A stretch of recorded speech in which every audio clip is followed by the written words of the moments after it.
Hello friends, welcome back to another exciting video. इस video में हम डिस्कस करेंगे एफआईआई डीआई ट्रेडिंग एक्टिविटी कैसी रही।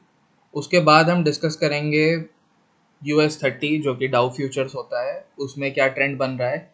DXY के चार्ट को देखेंगे, दैट इज़ डॉलर इंडेक्स को, कि अब आगे क्या हो सकता है। उसके बाद निफ्टी, बैंक निफ्टी, जो पिक्स पहले दिए थे उनको डिस्कस करेंगे, और उसके बाद फिर एक नई पिक जो मैंने ऑलरेडी अपने टेलीग्राम चैनल पे दे दिया था पहले ही, अभी भी वो उसी लेवल के अराउंड है और यहाँ पे एक बड़ी मूवमेंट आ सकती है। तो आप वीडियो को एंड तक देखिए, उस स्टॉक को मैं लास्ट में डिस्कस करूँगा, और अगर आपको अच्छा लगता है तो आप उसको ले सकते हैं।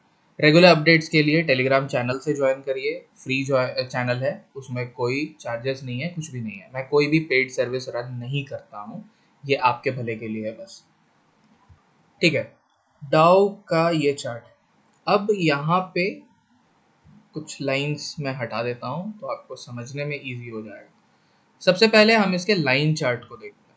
लाइन चार्ट में देखो नॉइज़ हट जाते हैं पूरे, ठीक है, और मुझे ये ड्राइंग्स भी हटाने दो। तो एक चीज़ हमें यहाँ पे क्या दिख रही है, लाइन चार्ट को अगर हम देखें, ये higher high higher low, higher high higher low यहाँ तक चल रहा था। यहाँ पे हमें एक लोअर हाई मिला और फिर ये लोअर लो मिल गया, ठीक है। अभी आने वाले दिनों में जो इम्पोर्टेंट रहेगा वो ये है कि ये जो हाई है, आप यहाँ पे वैल्यू देख सकते हैं, जो ये हाई है दैट इज़ 35,472, इसके ऊपर इंडेक्स निकलता है या नहीं। क्योंकि यहाँ पे अगर आप देखोगे कंसोलिडेशन हुआ है, फिर एक फॉल हुआ है, और इसके पहले ये टॉप थी। तो अगर इसके ऊपर इंडेक्स नहीं निकलता है तो ये प्रॉब्लम बन सकता है। मैं आपको सिमिलर सिचुएशन दिखाता हूँ। यहाँ पे देखो, आप ये ऊपर गया, फिर यहाँ पे इसने एक लोअर हाई दिया। अगर आप देखोगे तो ये हाई है 34818, ये है 34777, उसके बाद फिर ये फॉल हुआ, फिर इसको काफ़ी टाइम के बाद ये ऊपर गया, but this was a V shape recovery. अभी अगर हमें यहाँ पे रिकवरी मिलती है सिमिलर टाइप और उसके बाद ये ऊपर निकलता है, तो यहाँ पे एक अच्छी मूव आ सकती है। तो हम इस पे ध्यान रखेंगे नेक्स्ट वीक, जो कि ज़रूरी है। अब हम देखते हैं इसके मेजर लेवल्स क्या निकल के आ रहे हैं। देखो, ये 4 लेवल्स मेरे हिसाब से बहुत इंपॉर्टेंट है। सबसे पहले ये लास्ट स्विंग लो था, इसको डाउन ने ब्रेक किया बट इमीडिएटली रिवर्स हो गया। सेकेंड थिंग, यहाँ पे हमारे पास एक स्ट्रॉन्ग बॉटम था, इस पे फ्राइडे को डाउ ने सपोर्ट ले लिया, तो ये भी बहुत अच्छी बात है। तो यहाँ पे कोई बेरिशनेस ऐसा सच दिख नहीं रहा है, बुल्स हर डिप को बाय कर रहे हैं। अभी जो लेवल्स मैं ऑब्जर्व कर रहा हूँ वो है 35,100 एंड 35,600। ये दोनों लेवल्स निकलते साथ ये वापस एक लंबी रैली देगा, जैसे यहाँ पे दिया था। ये छोटी सी ही रैली थी, बट अब देखते हैं आगे जाके कैसा ये परफॉर्म करता है, बट यहाँ पे एक अच्छी रैली आ सकती है, ठीक है। अब हम बात कर लेते हैं एफआईआई डेटास की। अगर आप एफआईआई डेटा देखोगे तो 24 ऑफ दिस मंथ हो चुका है, जो कि कल था, और अभी अगर आप देखोगे तो नेट बाइंग हो रही है कैश में एफआईआई के द्वारा, और डीआईआई का भी पॉजिटिव फिगर। तो यहाँ पे कोई बेरिशनेस है नहीं, कोई भी सेल नहीं कर रहे हैं, यहाँ पे दोनों कैश में बाई ही कर रहे हैं। तो ये ध्यान में रखना बहुत ज़्यादा ज़रूरी है। अगर हम मंथली डेटा देखें तो आप देखोगे जुलाई में बड़ा नेगेटिव फिगर, उसके बाद अगस्त में छोटा, और अभी ये हो रहा है positive. So this is a good thing. हो सकता है नेक्स्ट मंथ भी बाइंग हो, सो वी हैव टू सी। और अभी 25 हो गया, मतलब कि नेक्स्ट वीक में हमारे पास 27, 28, 29, 30 4 डेज है इस मंथ के। 4 डेज में ये नेगेटिव जाना थोड़ा मुश्किल है। लाइक एवरी डे एफ को 2000 करोड़ के आसपास की सेलिंग करनी पड़ेगी, जो थोड़ा सा टफ है। मुझे नहीं लगता ऐसा कोई सेलिंग आ रहा है, तो this month will be a bullish month. उसके बाद आगे देखेंगे। अब हम बात करते हैं DXY की, that is dollar index. Dollar index बहुत इंपॉर्टेंट हो गया है अभी वापस। मैं बीच में डिस्कस नहीं कर रहा था क्योंकि मुझे रेंज में लग रहा था कोई खास मूवमेंट आ नहीं रही थी, बट अब ये क्यों इंपॉर्टेंट है मैं ये आपको बताने की कोशिश कर रहा हूँ। देखो, यहाँ पे एक लेवल था, ठीक है, इस लेवल को इसने किया यहाँ पे ब्रीच, दैट इज इन 2014, और उसके बाद लगातार उस लेवल पे सपोर्ट ले रहा है, ठीक है।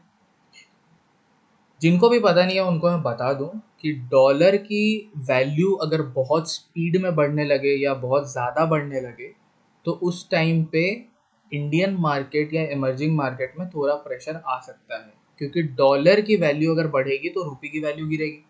ठीक है, और रुपये की वैल्यू अगर गिरेगी तो फ़ायदा किनको होगा? एक्सपोर्ट वालों को और आईटी कंपनीज को, तो उनको फ़ायदा होगा, लेकिन overall it is bad for Indian economy.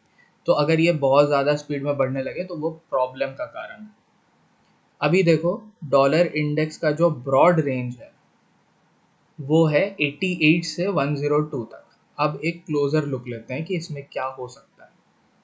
अगर आप एक चीज़ देखोगे, यहाँ पे एक और हमारे पास छोटी रेंज है जो कि यहाँ पे है, दैट इज़ 88 से 93। यहाँ पे अगर ये यू टर्न लेता है यहाँ से, ठीक है, तो ये वापस आएगा 90 पे और 88 पे। उस केस पे हमारा मार्केट थोड़ा सा पॉजिटिवली रिएक्ट करेगा।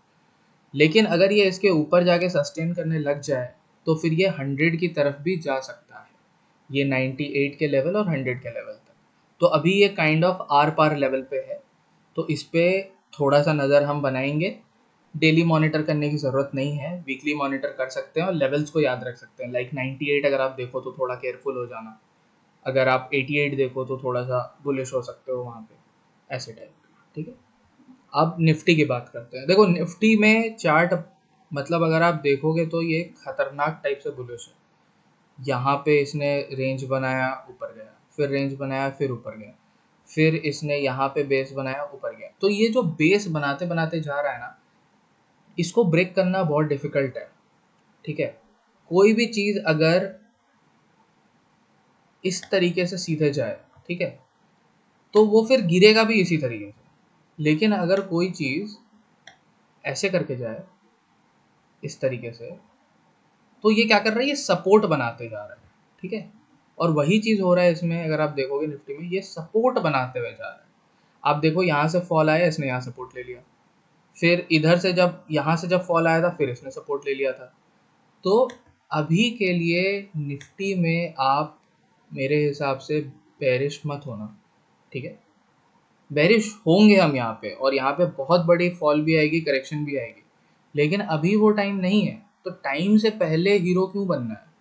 ठीक है, एक पॉइंट पे जैसे यहाँ पे मैं भी प्रेडिक्ट कर रहा था कि it can go down, but it is not going down, right? और आपको अपने व्यूज़ मार्केट में चेंज करने ही होंगे, because you are not the one who is running the market. आपको ये पता होना चाहिए। तो अगर मार्केट नहीं जाना चाह रहे नीचे, तो आप मार्केट के साथ रहो, उसी में आपकी भलाई है। अदरवाइज मार्केट से बाहर रहो। अगर आप इन्वेस्टर हो, आपको एकदम सस्ते दाम पे चीज़ें चाहिए, आप मार्केट से बाहर रहो, but don't go and short it. अभी आप बताओ, किसी ने यहाँ शॉर्ट किया होगा, उसका लॉस, किसी ने यहाँ शॉर्ट किया होगा, फिर लॉस। अभी कोई यहाँ पे फ्राइडे को भी शॉर्ट करके गया होगा, आई एम श्योर, ये रेड कैंडल देख के, और उसको भी लॉस होगा, क्योंकि मार्केट का कोई टॉप यहाँ बना नहीं। ठीक है, अब लेवल्स देखते हैं। देखो, एक लेवल जो इम्पोर्टेंट है अभी के लिए वो है 17,792 या फिर 17,800 पकड़ना। ठीक है, क्यों इम्पोर्टेंट है? क्योंकि ये लास्ट यहाँ पे टॉप बनाया था, अभी इसने इसके ऊपर ब्रेकआउट किया थर्सडे को, और फ्राइडे को इसके ऊपर जाके इसने क्लोजिंग दी है। तो अभी प्रॉब्लम इसमें ये है कि अगर किसी भी कारण से, ठीक है, 17,853 पे क्लोजिंग आई है, विच इज़ लाइक 61 पॉइंट्स, इन दोनों का डिफरेंस है। ठीक है, अब किसी भी कारण से अगर आपको यहाँ पे एक कैंडल मिल जाए, इस जगह पे, इसके नीचे, मतलब ओपन भी हो जाए और क्लोज भी हो जाए, तो ये बनेगा इवनिंग स्टार पैटर्न। ठीक है, उसके बाद ये जो टॉप बना, ये टॉप बन जाएगा थोड़े टाइम के लिए, जब तक वो फिर ब्रीच नहीं होता। ठीक है, तो आप इस पे ध्यान रखना बहुत ज़रूरी है। और अगर ये इसके नीचे आके बंद हुआ तो ये कम से कम इस गैप को फिल करने आएगा, यहाँ पे 17,600 तक ये आएगा वापस गैप फिल करने, और थोड़ा नीचे भी जा सकता है यहाँ तक 17,580 तक। तो मैं यहाँ पे शॉर्ट तो नहीं करूँगा, बट इस लेवल पे मैं बाय ज़रूर करूँगा। अगर गैप फिलिंग के पास आया तो मैं इसको बाय करके होल्ड करना चाहूँगा वापस ऊपर जाने के। और इसमें बेरिश आप कब होगे? पूरे पूरे बेरिश अगर ये लेवल टूट जाए, दैट इज 17,400। 17,400 अगर टूट जाए तो फिर ये यहाँ पे जाएगा रेंज्ड मोशन, ऐसे ऐसे करके साइड साइड जाएगा, ठीक है। और अगर ये लेवल टूट जाए 17,250 तो फिर ख़त्म, गेम ओवर, क्योंकि पैटर्न ऐसा बनेगा, यूं फिर ऐसा और फिर ऐसा। तो आप देख रहे हो ये क्या पैटर्न बना है, ये बन गया है डबल टॉप पैटर्न और हमने नेकलाइन को ब्रेक कर दिया, तो फिर ये ख़त्म। उसके बाद फिर ये या तो नीचे या तो यहाँ नीचे साइडवेज, बट बुलिश नहीं रहेगा, उसके बाद फिर बुलिश रहने की कोई ज़रूरत नहीं। तो जब तक ये सब नहीं होता है प्लीज़ शॉर्ट मत करिए। बैंक निफ्टी पे आता हूँ। बैंक निफ्टी का भी चार्ट बहुत अच्छा है, अगर आप इसका वीकली चार्ट देखोगे तो हमने सक्सेसिवली 2 बार ऑल टाइम हाई के ऊपर क्लोजिंग दिया है। लास्ट टू लास्ट वीक का क्लोजिंग था 37,812 जो आपको यहाँ दिखेगा, और लास्ट वीक का क्लोजिंग है 37,830, तो हमने और ऊपर क्लोजिंग दिया, ठीक है। तो क्लोजिंग बेसिस पे इट लुक्स फाइन, लेकिन इसमें एक प्रॉब्लम है जो मैं आपको अभी बताऊंगा डेली चार्ट पे। देखो, these are the levels that I am watching, ठीक है, और आपको भी इसमें वॉच रखना चाहिए। अगर आप इस कैंडल का हाई देखो तो ये 38,112.75 है, और इसका अगर आप हाई देखो तो ये 38,112.6 है। ये दोनों कैंडल मिलके बन रहे हैं डबल टॉप, ठीक है, बहुत माइनर डिफरेंस है, और यहाँ पे एक डबल टॉप स्ट्रक्चर है, ठीक है। अभी यहाँ पे क्या करना है, हमारे पास डबल टॉप तो है, लेकिन हमारे पास देखो डबल टॉप पैटर्न सबसे पहले समझ लो, डबल टॉप पैटर्न ऐसा होता है, ठीक है, इसको हम एम पैटर्न भी कहते हैं। तो यहाँ बीच का जो स्विंग लो रहता है इसको हम नेकलाइन बोलते हैं। यहाँ पे अगर मैं एक लाइन बनाऊँ तो उसको हम नेकलाइन बोलते हैं। नाउ अगर वही चीज़ मैं यहाँ पे करने की कोशिश करूँ तो वो क्या है, वो यहाँ से स्टार्ट होगा, ऐसे गया, फिर ये ऐसे नीचे आया और ये ऊपर गया। अभी अभी अगर इसको बेरिश होना है तो ये लेवल ब्रेक करना पड़ेगा, जो कि है 36,500। 36,000 अगर इसने 36,500 अगर इसने ब्रेक किया तो इट्स गॉन। बट उससे पहले आप ये भी नोटिस करो कि ये जो कैंडल है, this candle is very strong. आप देखोगे कि इसकी ओपन क्लोज ऑलमोस्ट बराबर है, और ये इतने नीचे से रिकवरी दिया है, ठीक है, मतलब समझ रहे हो यहाँ पे बाइंग प्रेशर कितना ज़्यादा था। अगले दिन भी इसको सेलिंग प्रेशर आया, but then there was a gap up. ये गैप अप देखो, जो ऐसा गैप अप होता है ना ये दिख जाता है लोगों को, बट ये वाला गैप अप नहीं दिखेगा। आपको ये समझना है कि यहाँ पे क्लोजिंग हुई थी और यहाँ ओपन हुआ था, ठीक है। सो इसकी क्लोजिंग कितनी थी, इसकी क्लोजिंग थी 36,944 और इसकी ओपन थी 37,241, दैट इज 300 पॉइंट्स का गैप अप था यहाँ पे। तो यहाँ पे ओवरनाइट सेंटिमेंट चेंज है, इसीलिए मेरा स्ट्रैटेजी जो इसमें रहेगा, अगर ये 37,340 तक आता है मैं इसको पोजिशनली बाय करूँगा। मेरा स्टॉप लॉस रहेगा ये कैंडल का लो, दैट इज 37,216। तो 124 रुपीज़ का स्टॉप लॉस के साथ मैं इसको बाय करूँगा for all time high again, या फिर इसके आसपास शायद मैं निकल जाऊँ, ठीक है। लेकिन यहाँ पे जब आएगा पहली दफ़ा तो यहाँ पे तो मैं बाय ही करूँगा, यहाँ पे अभी सेल करने का कोई मतलब नहीं। अब देखते हैं कि इंट्रा डे में क्या कर सकते हैं, या तो फिर शॉर्ट टर्म में अभी नेक्स्ट वीक क्या क्या हो सकता है। देखो इस कैंडल के हाई और लो को मार्क कर लेंगे, ठीक है। इसका हाई तो हमें पता है, और लो क्या है इसका, इसका लो है 37,680, जो कि कुछ यहाँ पे है, ठीक है। इसके नीचे अगर निकलता है ना बाजार, इसके नीचे अगर निकलता है तो 37,340 आपको दिख जाएगा एक या दो दिन में, सेम डे भी दिख सकता है और नेक्स्ट डे भी दिख सकता है। और यहाँ पे भी सेम स्ट्रक्चर है, अगर इधर नीचे कहीं ओपन होके नीचे क्लोज हो जाए तो this will also be a evening star pattern, and evening star pattern इतनी जल्दी ब्रेक नहीं होते हैं।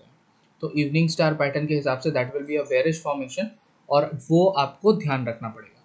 लेकिन जब यहाँ पे आए तो एक बार को आप बाय कर सकते हो, उसको यहाँ पे सेल मत करना, this is a very good support. और अगर कहीं गैप अप होता है और इसके ऊपर निकल जाता है फिर तो ये कंप्लीटली बुलिश स्ट्रक्चर ही है। ठीक है,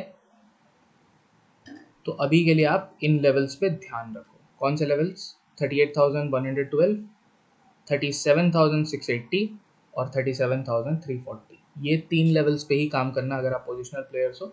इंट्राडे के लिए मैं ज़्यादा सजेशन दूंगा नहीं, लेकिन इन लेवल्स के हिसाब से आपको ट्रेड मिलता है तो आप कर सकते हो। अब रिव्यू करते हैं जो स्टॉक्स हम इतने टाइम से देख रहे हैं। ठीक है, फर्स्ट वाज ग्रैन्यूल्स।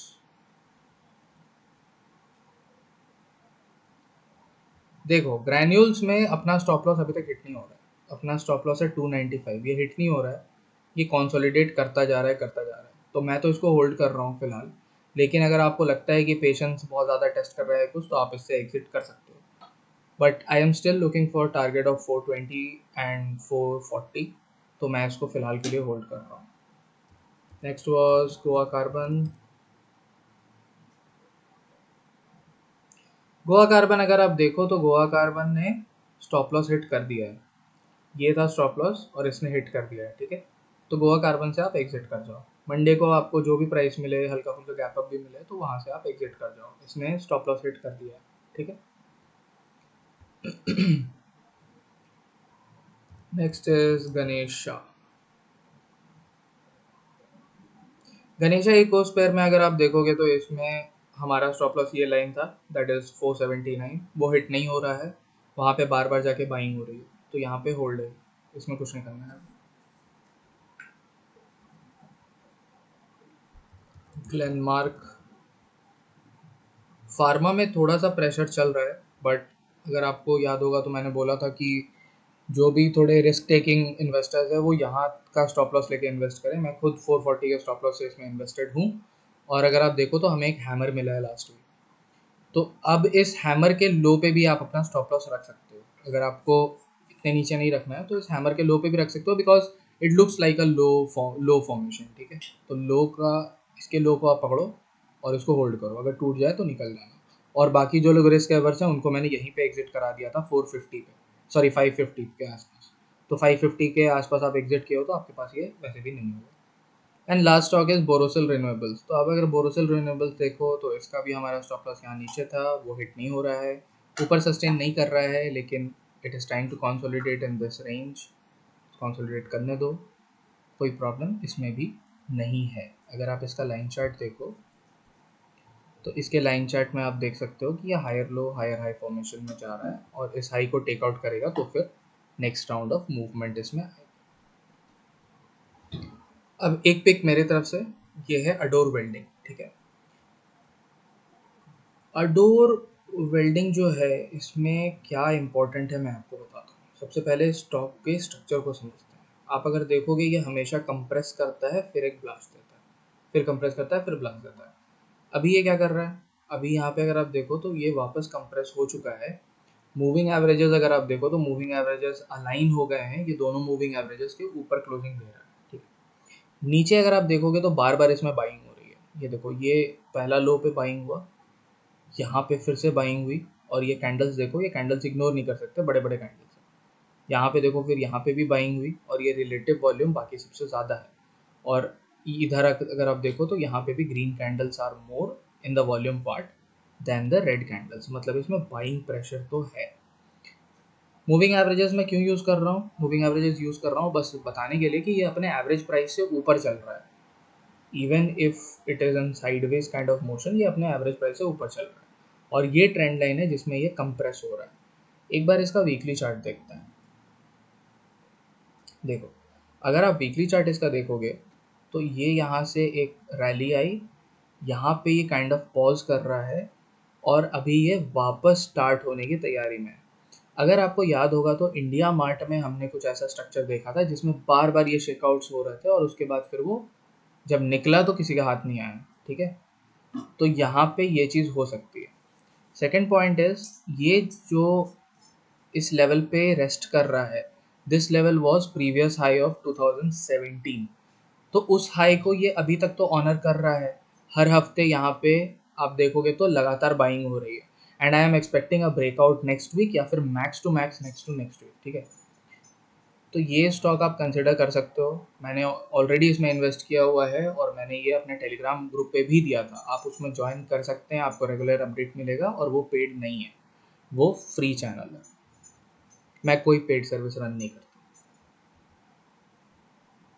ठीक है फ्रेंड्स, तो इतना इस वीडियो के लिए, और प्लीज़ शेयर करें ताकि बाकी लोग को भी बेनिफिट होगा।